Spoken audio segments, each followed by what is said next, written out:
What up, everybody? Welcome to episode 13 of the Fierce Boys podcast. Jeremy over there with a gun show, baby. Yeah. Oh, come on.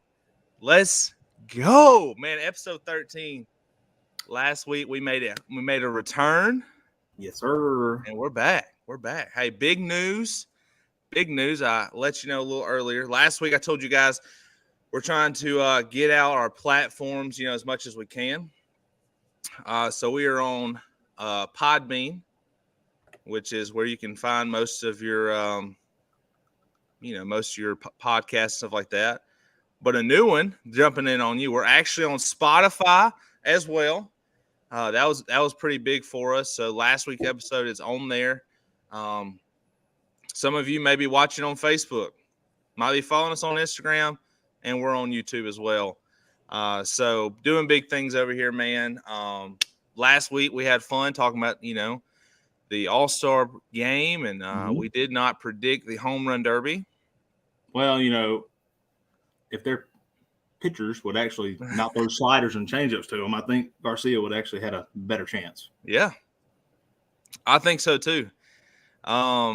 We have two guests tonight, and they might look similar to you guys here in just a little bit. So, but we got a lot to talk about. We're gonna, countdown of college football.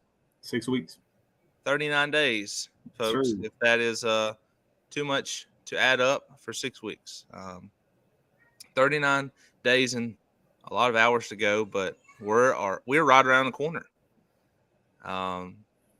Braves, had a rough weekend. We'll talk about that here in a minute. Yeah. It's all good, though. It's all good. Yeah, I'm not worried about it. And then we're going to get into some stuff about our special guest. So let's just bring him on in. Mr. Justin Sheely. Oh, where'd he go? I'm trying to bring him on. There he is. What's up, dude? What's up? Should we get the All right, everybody can see Justin. He's always on our comments each and every week. We appreciate the love and support. Yes, sir. It makes the podcast go by really fast and smooth. And sometimes when me and Jeremy don't know what to talk about, those comments always help us out and get us, interactive with you guys and stuff like that. But yeah, 39 weeks away, 39 days away, from college football. Jeremy, what's your prediction on Mississippi State football this year? What are you thinking? Everybody thinks State's going 4-8 and 0-6 or 0-8 in the SEC. Like everybody I've watched other podcasts, or read other articles on is, Zach Arnett's not going to be able to handle it, and he's, done. I listened to a Rebel podcast today, Roddy Reb, I think, and they think if Arnett goes 4-8, he's out the door after year one. Which is not going to happen at all. I think State's, like always, they're 8-4, 9-3. They have a chance to be 8-4, 9-3. If Kevin Barbier's offense is learned quickly enough, I think they can go 10-2. Of course, Alabama loss, Georgia loss. That's the. But than that, everybody says A&M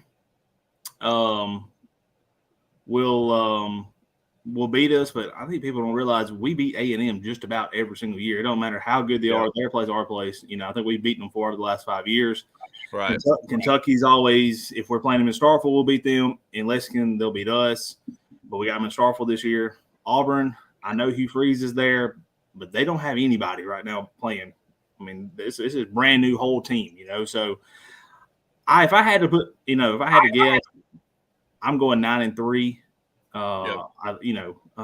With possibly a New Year's Six bowl, which would be really good for Arnett in his first year. Players love Arnett. I don't know. I don't see him having a 4-8 team. Yeah, I see y'all have kind of a hard. Is it a hard road game, like back-to-back weeks? I was trying to look at y'all's schedule. I don't know if I looked at that right. Let me pull it real quick. I've looked at it 100 times. I think y'all went to Bama.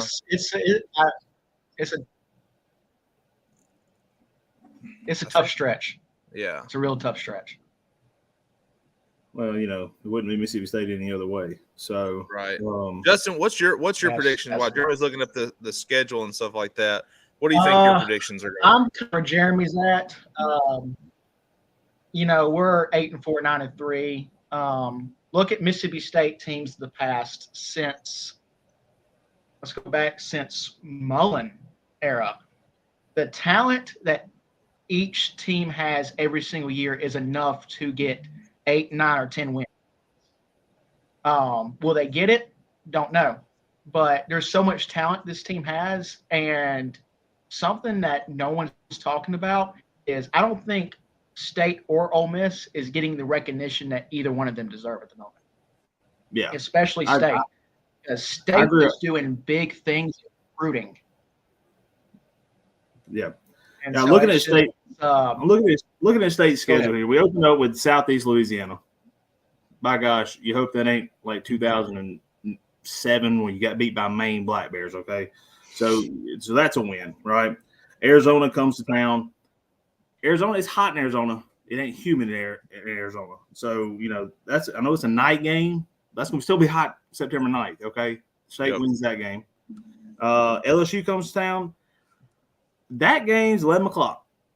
I don't know how I feel about that game. So I'll just say we're home. Let's call it 21-20. I think that's our first loss of the season. I think we can beat them. I want to see how good Jaden Daniels really is. Yep. That's my if he's good, he's good. And if they beat State in Starkville, I think LSU could have another national championship run in them. Okay. Right. We go out to South Carolina. This is the game where I think we could get our first loss. This is the difference between 10-2 and 9-3 is South Carolina. It's a hard place to play. They're a pretty good team. I like Shane Beamer. I do not like Spencer Rattler. I think he's not a great quarterback, but I think he'll be good enough to beat State there. So, I got us 3-1. Come home to Bama. Man, wouldn't it be nice to win since the first time since 2007 against that team? Yeah. And then not have to play. And then we don't play them next year. You know what I'm saying? Like, just beat them, and then we ain't got to play them, for a year. But let's say 3-2. Western Michigan comes to town, 4-2. Go to Arkansas, 5-2. Go to Auburn, 6-2. Now we got a week off between those two games, so I think we can rest, recover, go to Auburn, beat Auburn. Yeah. Kentucky's us, 7-2 at A&M. Maybe you lose there, 8-3. Southern Miss, 9-3, 8 whatever we are, and then the Egg Bowl just flip a coin. Like it's in Starkville, so maybe we can win on the home field. It's the whole year is kind of a toss up when you get to some of these SEC games. LSU's a toss up, but LSU, honestly, everyone's riding high on LSU. LSU can go into Starkville and think this is easy, and then Mississippi State does. No, Fitzgerald's senior year, they came in the Starkville thing and the same thing, and Fitz tore them up. It was like 31-13 or something like that. So, and I can give my predictions for each game this season. The one I won't, and the one I'm actually more excited for is the Egg Bowl, because it's going to be Kiffin's team against a brand new Mississippi State team, and predict that game anyway. The defense will be just as good, no doubt. I have no doubts about it. I think our secondary can be a little suspect, JP, and this is when I think we can transition into Ole Miss. We stopped junking last year. Yep.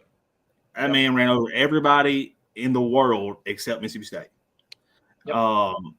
And we shut him down. And even with a banged up State team, yep, we still found a way. Because Woody Marsh was not healthy. We had some receivers not healthy. Line was not healthy, and we still. To me, the game was closer than it really was. We really controlled that entire game. Oh yeah. No doubt. So transitioning to the Egg Bowl, we'll say Ole Miss. Is Jackson Dart the guy? Is he going to take that next step, or does Ole Miss have the back? I can't think of the back of his name right now. Is Jackson Dart y'all's guy? Is he going to take y'all to what I think Lane Kiffin is capable of, a 10-2 Ole Miss record? Yeah. Yeah, 100%.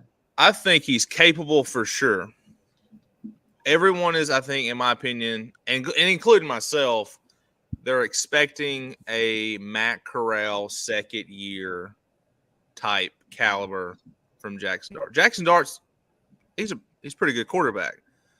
How does he transition when two other quarterbacks just transfer in who are almost as good as him? Are they better than him? I think he'll get the start to start it out because we got Mercer at home game 1. At Tulane. That Tulane game is not a trap. It could be, especially with Alabama. Right? I'm looking at your schedule now. Yeah, you got Tulane. You go to Tulane. Mm-hmm. That's where so Mercer game, you let Jackson Dart do his thing. Yeah, he's gonna start game 1, right? You got Tulane. You get a little competition for him, right? Because I think it was last year or the year before, they were right there at us.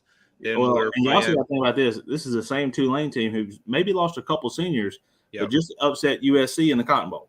That's right. With Caleb Williams and that high power offense out there, and I mean, the quarterback's back, running back's back, receivers are back. Yep. That could I'm telling you, at Tulane, 2:30 in the afternoon game. That game right there is going to be one to watch. That could be a 60-50 game. Yeah. Yeah, good for sure. That one's tricky, like you're saying. Like that team is still fully stocked. I'd give y'all the edge because you have an SEC defense. Yep. Pac-12 still Pac-12, or USC's going with Big 12 now, whatever they're doing these days. Or Big 10. I think they're going Big 10, right, Justin? Yeah.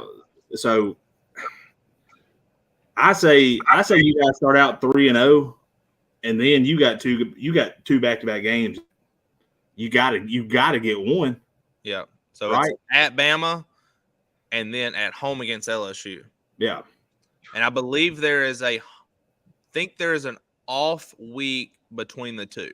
There's not. There's not. No. I couldn't remember if it was off week between there or something. Y'all's off week is between. So you play Bama, at Bama, home to LSU, home to Arkansas. Then you get a bye week, and then you go to Auburn. Then to Auburn. Yep. So I mean, let's say if you lose both those games, you're 3-2. Yep. Home for Arkansas, you beat them. I think KJ Jefferson. Hey, KJ Jefferson, by the way, he's going to be a Heisman candidate. But I think Arkansas as a team is 6-6, 7-5. They're a terrible team. KJ can't do it by himself. No, but he is he could be the next. I think people were saying he could be better than Will Levis as a prospect. Okay, so that's So you beat Arkansas, you're 4-2. I think you beat your buddy Hugh Freeze and his prostitutes at Auburn to go 5-2. Vanderbilt, that's a 17-13 games. That's how y'all play Vanderbilt for some reason. Every time. 7-2. Y'all struggle with this next team, A&M. Yep. That's y'all's bugaboo right there. So, but I'm gonna say this at home, 8-2. Go to Georgia. Upset. Loss. Upset. If you're at home, I'd give you a fighting chance. Let's look at the Mississippi State and Georgia game last year. Mississippi State performed as one of the better games against Georgia than any other SEC team all year at home. I think Ole Miss at home against Georgia could do that. But on the road at Athens, you may have them in the first half. Oh, come on. But I don't. Y'all said that against Bama years ago. Come on, dude. That's years ago. Come on. But then I think you got, like I said, State. How many we're playing? 14 games here? 1, 2, 3, 4, 5, 6, 7, 8, 9, 10, 11, 12. State and Ole Miss both could be 9-2, 8-3 going into the Egg Bowl. Yeah. They could be leading the SEC West going into it. There's a possibility. Yeah, I mean, I know people can listen to this podcast from all over the world and all over the U.S. and in Alabama and in Georgia. We're on Spotify now. And they'll be like, these guys on this podcast, well, you know what? Yeah, we're going to do that because that's our teams, But State's returning the top 2 SEC tacklers in Buku Watson and Jet Johnson, okay? You still got a heck of a defensive line. The State's biggest issue is, can these young cornerbacks, you lost Manuel Forbes to the 16th pick overall, right? People can throw to both sides of the field now. Yep. Teams weren't throwing to Forbes side. They're like, Forbes over there. right side. Oh, 4's on the right side, left side. And that's, now can we with, Richardson and the other guy, can they be shut down? Are we going to run more zone coverage? So, and I think Ole Miss is in the same boat. Like, can the defense match what y'all's offense is going to put out? Lane Kiffin's offense is always going to put up numbers. Yeah. I mean, I think in even SEC play, you guys are going to average 35 points a game. For sure. But can your defense keep up with your offense? Right. Yep. And that is the question of the year, folks. That is the question of the year. Well, let's transition now. Did you say what?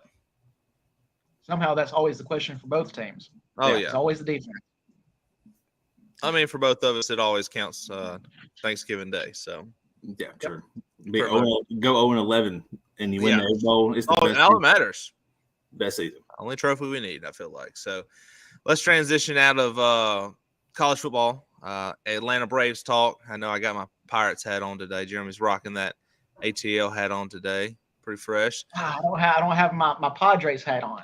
Oh, that's a good thing. We'd rip you a new one. So. Oh yeah, for sure. Well, we had a bad weekend. Leave us alone. Yeah. Braves played the White Sox over the weekend. Took Friday. Close game on Saturday. That was a really good game. I don't know if you caught that one, Jeremy. I watched it. Yeah. Yeah. Very upset. And then got it handed to us yesterday. Only gave it we only got like 4 or 5 hits or something like that the whole time. Yeah. It wasn't too good. Yeah, the guy that pitched against us yesterday, I'm hoping we're about to bundle up some kind of prospect. Von Grissom, I don't care who you throw. Dylan Cease needs to be in an Atlanta Braves uniform. Yeah. So you're talking about the trade deadline, which is ending August 1st. Give me what are you seeing coming to the near future in the Major League Baseball? Braves standpoint, man, you're getting Max Fried back. I would say he's probably going to make 2 more. I tell you what, I'd say 2. I would say 3 more starts in rehab. But if this week is not good, it's 2 starts and he's back by the weekend. Or by next Monday. Okay, he's back. That's a free agent signing, right? I mean, that's an ace you're getting, right? In my opinion, we need bullpen help. We got 3 guys right now on the DL or the IL they call it now. Yeah, I don't know who you go get. The guy that pitched. Was it? I think Saturday night that the Santos guy. Oh, that dude's White Sox. Good.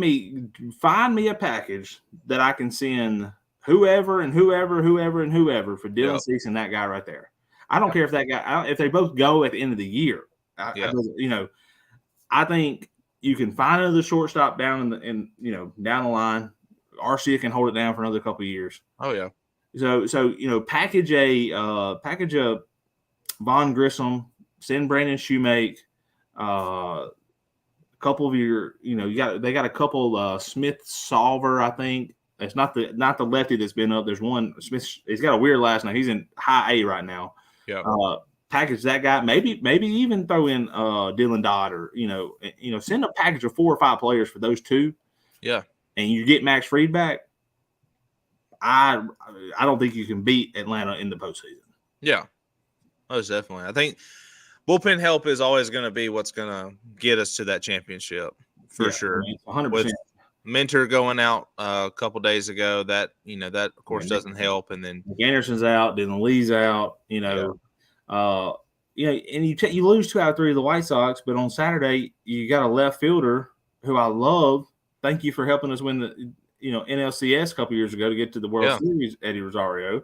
Yeah. Well, my gosh, what are you doing in left field falling down before you get to the ball? He gave up 4 runs, Yeah. I mean, you lose that game 6-5, and, possibly 2 of those runs are going to score on that. So I mean, you're looking at a 5-4 game and not 6-5, so it changes the whole aspect of the game. So, but here's my thing. Atlanta really doesn't have to do anything. They can stand pat. They've got the bullpen is decent right now. Yep. To me, for the Braves to go from 61-31 to 105 games, one player, in my opinion, has to get going. And that's your third baseman. Yep. I mean, the man's struggling. It is. I mean, the Braves don't have to make a trade for anybody. Get Freed back, get Minter back in your bullpen. You're solid. But if your third baseman keeps hitting 260 and popping up when you have runners on base, man, he's hitting 190 with runners in scoring position this year. Yep. Not with less than 2 out. Like, I mean, just overall, 190. Yep. You can't have that. Matt Olson's hitting with Acuna getting on base, Ozzie getting on base, Olson smashing a home run every other day. I mean, Marcell Ozuna's actually doing pretty good this year. He's in a slump right now, but that's the thing. Do you go out and get a everyday left fielder? Do you go find that guy? Okay. Do you go find somebody who you plug in left field? You play every single day. Yeah. And then you platoon Rosario and Ozuna, which was the plan, I think, to begin with. Do you platoon those guys? Yeah. I don't know. Possibly. I think I would if you gave me somebody solid in left field, but I don't know who I don't know who's in the market right now that I could go, give me that guy. Yeah. I don't think there's anyone. Yeah. I mean, unless, like I said, the White Sox have the most. Do you have enough even in pro ball? Maybe you have to give up like Bryce Elder or something to go get a Dylan Cease and maybe a Luis Roberts. I don't know. To me, there's not a lot out there. I mean, pro baseball, everybody's still got a chance to win this thing. Yep. So for sure.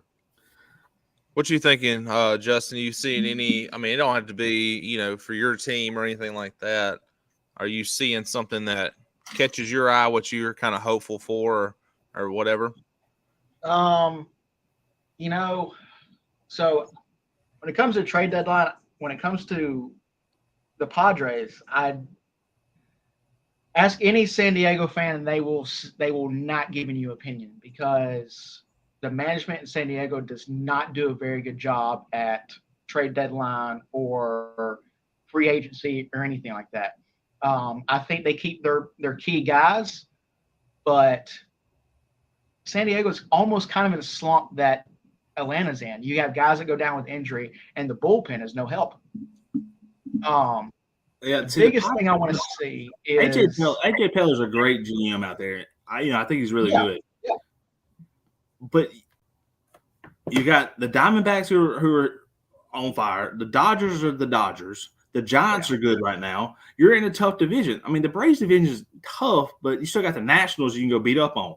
I mean, even the Rockies can go beat up on somebody when you play them in Colorado. They'll go, you play 50 games in Colorado, they're going to go 35-15, but then they'll go 0 for 50 on the road. Right. The Padres, I don't know how you're as bad as you are. Especially with the talent you have. Manny Machado, like, you should be scoring 10 runs a game, and the pitcher's not bad. I don't get it. I don't get it. They start out so strong, and it ends up being so bad towards the end. And the Padres are like a Mississippi State football team, like we said at the end of that. The one thing we want to do at the end of the year is beat Ole Miss. The one thing that San Diego wants to do is beat the Dodgers. Yeah. And we don't do anything to make that happen. No. And then we get stuck in our ways, and then other stuff happens, and you can't rely on guys like just Tatis to win you games. It's not going to work like that. Yep, for sure. Yeah, I was seeing something the other day where the biggest spenders right now, I think it was the Yankees, the Padres. I want to say Philly, but Philly's got a winning record, I believe, right now. Or maybe they're like one game under or something. But those three are in the Mets. Those four right there have spent over $200-something million on their payroll, and they're all under 500. Yeah. And then you got Tampa Bay, who's got a $95 million payroll, 60-win team. You got the Orioles, who are playing with 25-year-old rookies and 22-year-old rookies and $105 million payroll, and they're 56-something wins. So, right.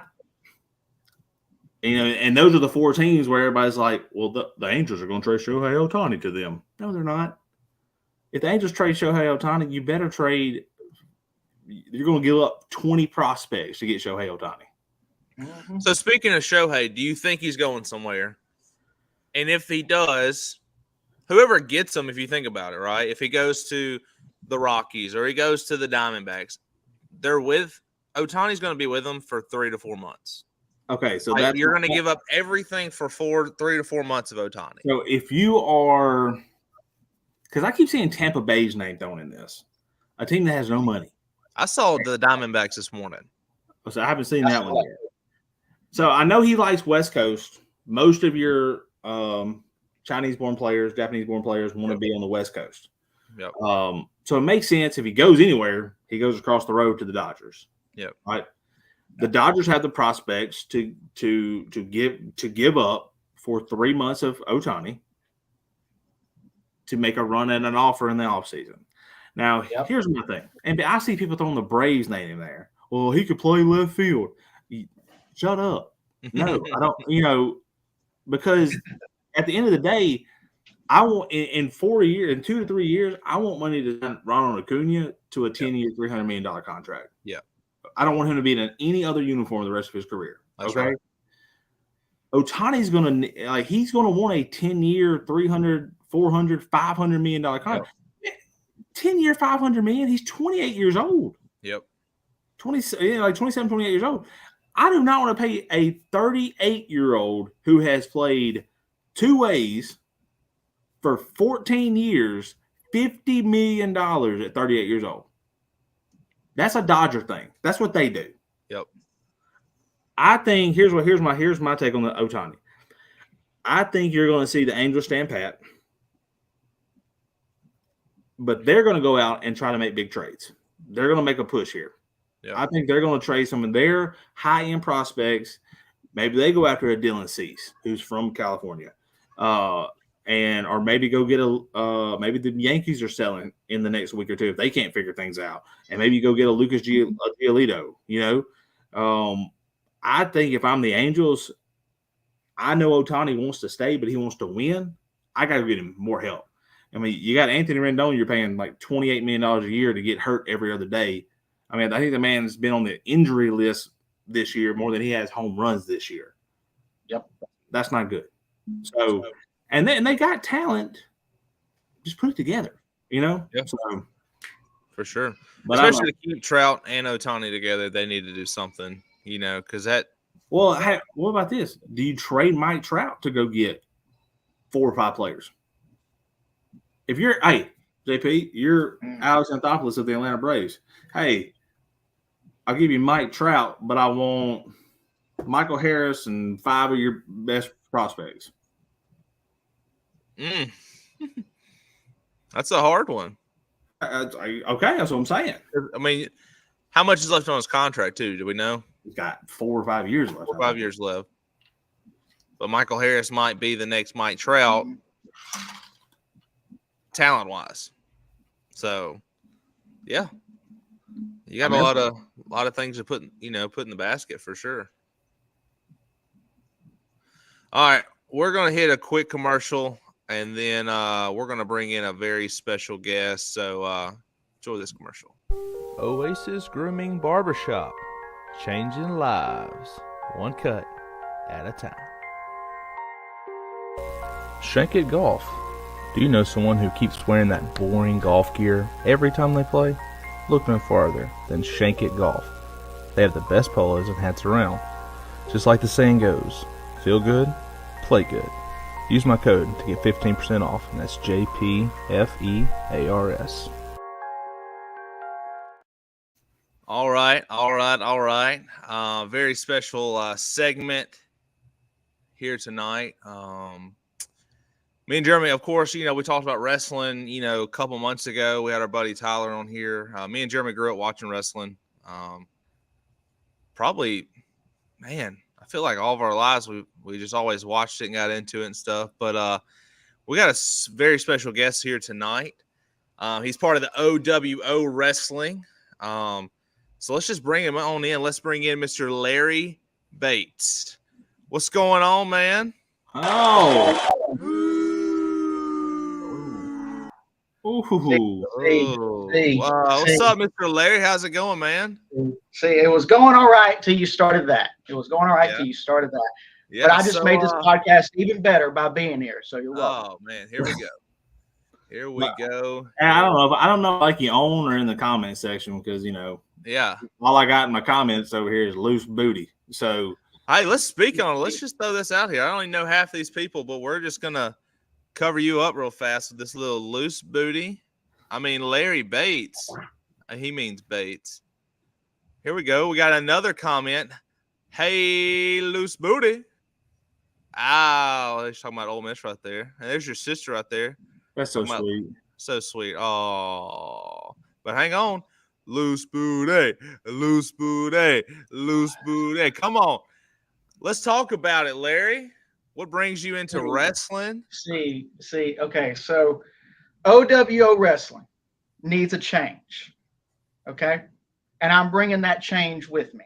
All right, I've been saying for weeks since OWO's been advertising me, and why wouldn't they advertise me? Obviously, greatness is coming to OWO wrestling. So I'm here to make OWO better, and me being there, I make every other wrestling organization better. Larry, let me ask you about this Oscar Wiener organization that you're joining up with real quick.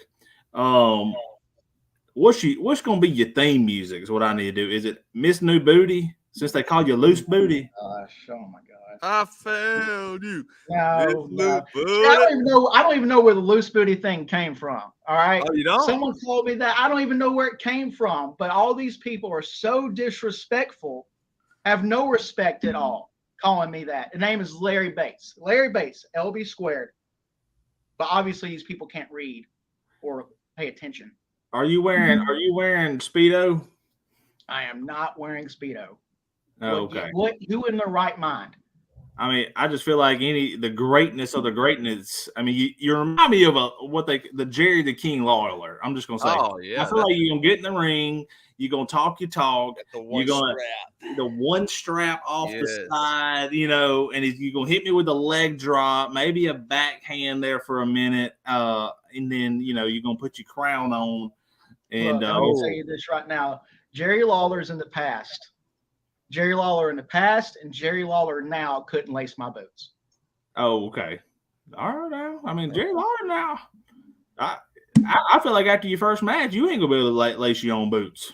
Oh, I'll lace my own boots. I can. All right, Larry. I got 5'4", 105 pounds. I mean, let's talk about that, Mr. Larry. Are you in the Divas division? You got jokes. Okay. Yeah, let's talk about that, man. Not trying to make jokes or anything, embarrass you on our podcast, where we can say what we want and stuff, but you are undersized.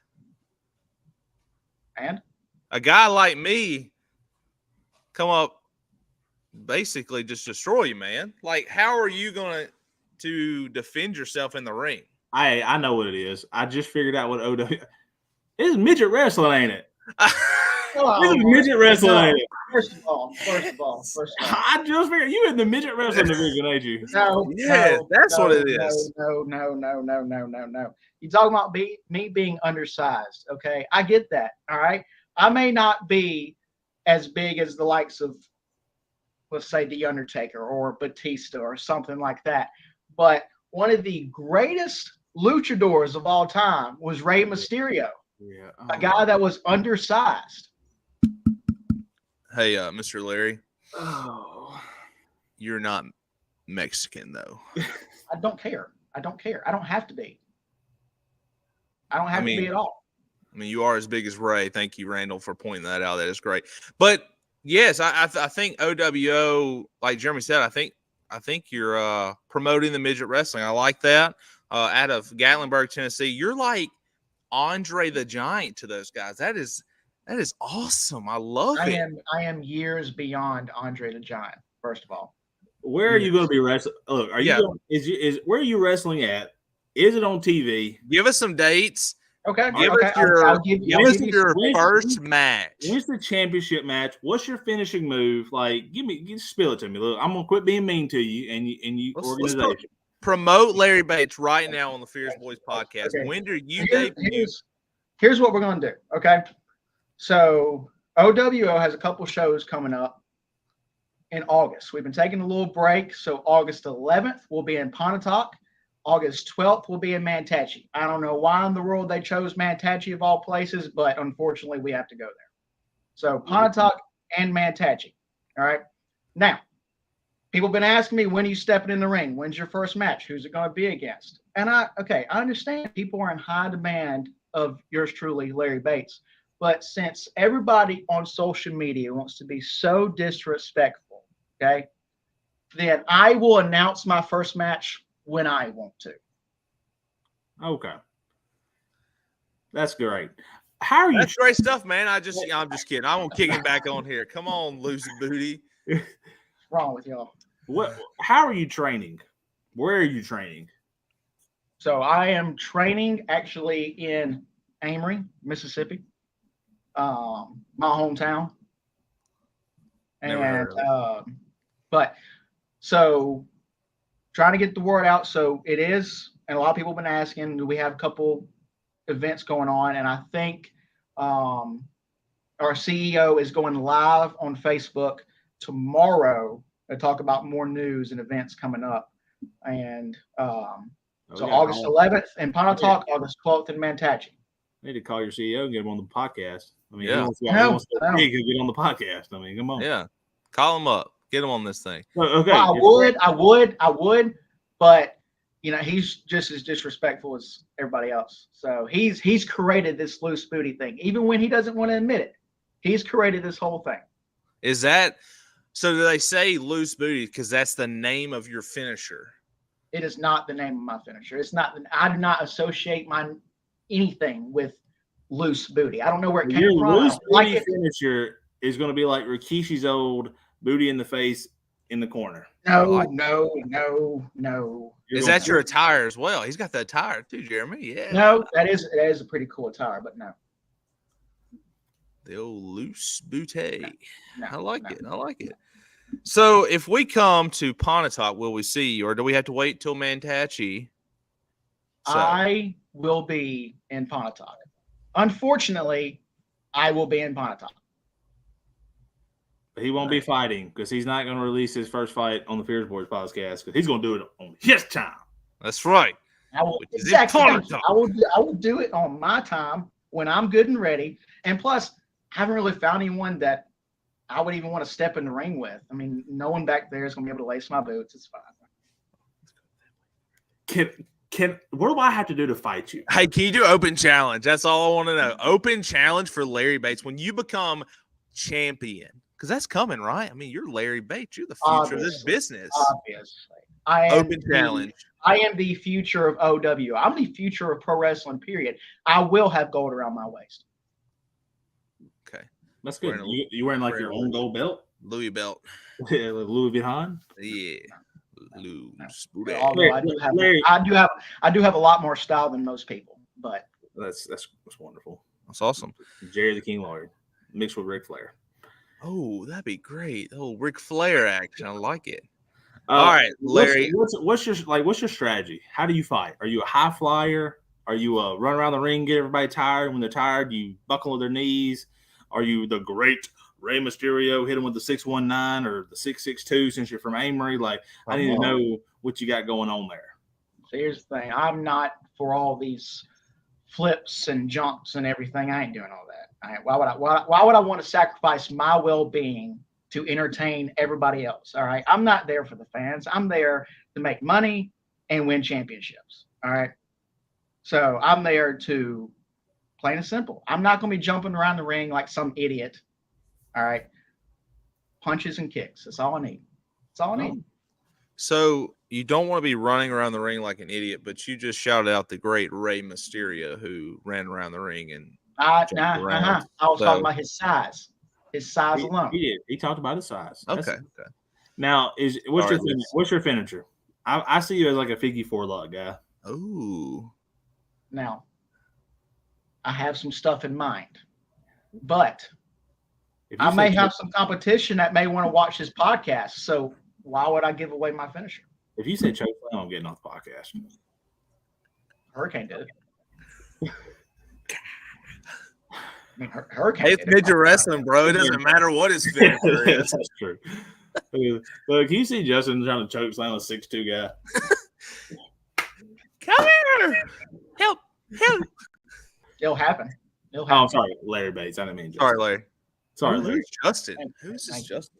We got Didn't mean somebody to Justin disrespect in you here. like that. Sorry, Larry. All right, so Fears Boys might just show up to Pontotoc, and hopefully won't get saddened by you not being there. So, and if you've given open challenge, I know 2 guys that are willing to get hurt if have to be. That's fine. That's fine. That's Yeah. fine. Well, with OWO, we got a lot of new stuff coming as well, other than the debut of yours truly, Larry Bates. We got a lot of returns. We got a lot of debuts. We got a lot of stuff happening. So there's a couple Facebook pages you can follow. OWO Super Show is one of them. And I believe our CEO will go live tomorrow to give a little more updates on everything that's going on. Gotcha. Well, we actually have 3 people that would like to smack you around the I ring. ain't, So, I ain't worried about him. Not one bit. not worry about it. Not at all. All right, Larry. We appreciate you being on the podcast.